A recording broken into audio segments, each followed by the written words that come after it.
नमस्कार, इन खबर देख रहे हैं आप और मैं आपके साथ साक्षी। आज हम बात करेंगे अंतर्राष्ट्रीय बाजार में जारी उथल पुथल के बाद भारतीय बाजार में एक बार फिर से सोने और चांदी की कीमत में बदलाव का सिलसिला देखा गया। जी हां, सोमवार को एक बार फिर सोने और चांदी की कीमत में तेजी आई है, जिसके बाद जहां चांदी प्रति किलो की कीमत 1200 रुपए बढ़कर 1,10,000 के शिखर पर पहुंच चुकी है। वहीं स्टैंडर्ड सोने की अगर हम आपसे बात करें तो 98,500 रुपए आ चुकी है। जयपुर सर्राफा कमेटी की ओर से जारी भाव के अनुसार जयपुर में 10 ग्राम 24 कैरेट सोने की कीमत 98,500 रुपए पहुंच चुकी है। वहीं 22 कैरेट प्रति 10,000 सोने की कीमत 91,800 रुपए प्रति पहुंच चुकी है।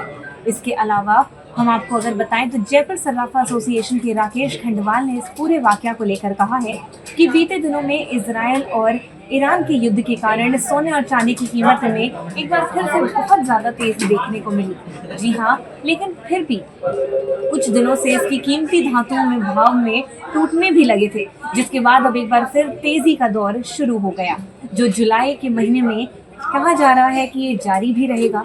ऐसे में जो लोग सोने और चांदी में निवेश करना चाहते हैं, ये वक्त उनके लिए एक अच्छा इन्वेस्टमेंट का मौका है।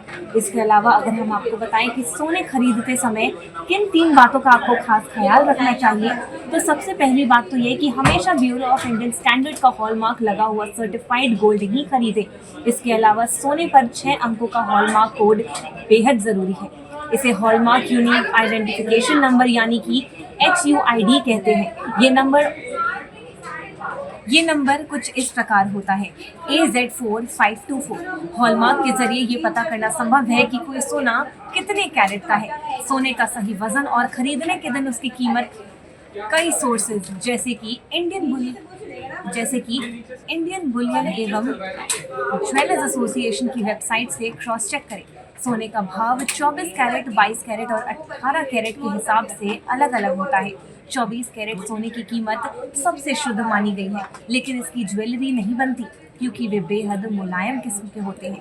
सोना खरीदते समय कैश पेमेंट की जगह UPI जरूर करें और डिजिटल बैंकिंग के जरिए ही पेमेंट जरूर करें।